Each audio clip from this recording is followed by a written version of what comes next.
আপনারা জানেন যে গতকালকে আমি দীর্ঘ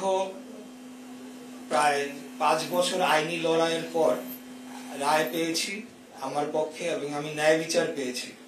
এখানে একটি কথা বলতে হয় যে কেউ বা একটি মহল তারা কিছু হয়তোবা তাদের বোঝার কমতির জন্য এই বিষয়ে তাদের যে মতামত দিচ্ছে সোশ্যাল মিডিয়া সহ বিভিন্ন জায়গায়, সেখানে কিছু তথ্যের ঘাটতি রয়েছে। অনেকে হয়তো মনে করছে যে 5ই আগস্ট 2024-এর পর এই মামলাটি দায়ের হয়েছে বা আমরা হয়তো এর পরে এসে এই প্রক্রিয়াটি সম্পন্ন করেছি। আপনাদেরকে বলতে চাই যে স্থানীয় সরকার নির্বাচনের আইন অনুযায়ী নির্বাচন হওয়ার পরবর্তী 30 দিনের মধ্যে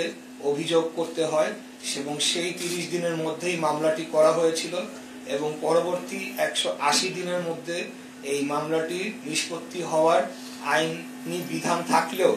এখানে বিগত ফ্যাসিবাদী হাসিনা সরকারের আমলে এটিকে বাধাগ্রস্ত করা হয় এবং যে অবৈধভাবে ক্ষমতা দখলকারী তাপস তিনি এই মামলাটি বাতিল করার জন্য হাইকোর্টে এবং লোয়ার কোর্টে চাপ প্রয়োগ করে এবং হাইকোর্টে একটি আবেদন করে এবং মামলাটি শুনানিতে তারা এটিকে বন্ধ করে রাখে। পরবর্তীতে আমরা 5ই আগস্টের পর এই মামলার শুনানি করি এবং যথাযথ আইনি পদক্ষেপ প্রক্রিয়া নিশ্চিত করে আমরা মামলার কার্যক্রম পরিচালনা করি, সাক্ষী শুনানি হয়, আর্গুমেন্ট হয় এবং পরবর্তীতে আমি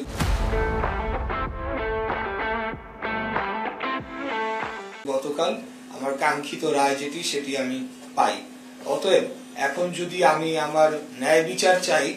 দেশে, তাহলে আমি বিএনপির সদস্য দেখে এখন আমাকে যদি বলা হয় সেটা আমার অন্যায়, অপরাধ, তাহলে এই যে বৈষম্য বিরোধী বাংলাদেশ গড়ার যে প্রত্যয় নিয়ে যারা এখন আগামী দিনে রাজনীতি করতে চাচ্ছে আসছে বা অন্যান্য কোনো গোষ্ঠী, তারা যদি আমার প্রতি বৈষম্য করে, আমি যদি ন্যায় বিচার চাওয়ার জন্য যদি এখন অপরাধী হয়ে যাই, তাহলে আসলে এই ক্ষেত্রে আমার কিছু করার নাই, কিছু বলারও নাই, জনগণই সেটার বিচার করবে। আমি এখানে সম্পূর্ণ আমার যে ন্যায় বিচারটি সেটি পাওয়ার জন্য আমি আমার কার্যক্রম করেছি। এই রায়টি হওয়ার কথা ছিল আরো 4.5-5 বছর আগে, 180 দিনের মধ্যে, কিন্তু স্বৈরাচারী শেখ হাসিনার আমলে এই রায়টি আমাকে দেওয়া হয় নাই। এখন আমি আমার আইনি প্রক্রিয়া সম্পন্ন করে রায়টি পেয়েছি। পরবর্তীতে যেটি ইতিমধ্যে আমরা গতকালকে আপনাদেরকে বলেছি যে এটা পার্টির হাইকমান্ড সিদ্ধান্ত নেবেন এবং সবকিছু বিচার বিবেচনা করেই সিদ্ধান্তটি নেওয়া হবে, সেই অনুযায়ী আমার পরবর্তী পদক্ষেপ আমরা নিব। আমাদের মূল উদ্দেশ্য যে আমরা যে একটা উদাহরণ রেখে গেলাম, এই যে এই আইনি লড়াইটা সম্পন্ন করার জন্য শুরু থেকেই আমরা লেগেছিলাম, তার মাধ্যমে অবৈধভাবে যে ক্ষমতা দখল করেছিল, একটা ভোট রিগিং করে যে মেয়র পদটিকে দখল করা হয়েছিল, সেটার বিরুদ্ধে যে একটা আইনি ভিত্তি প্রতিষ্ঠা করলাম, সেটার কিন্তু একটা সেই বিষয়ে কিন্তু কোনো অ্যাপ্রিসিয়েশন কিন্তু ওই মহলটি দেখাচ্ছে না। তারা ফোকাস করছে শুধুমাত্র যে আমরা এখন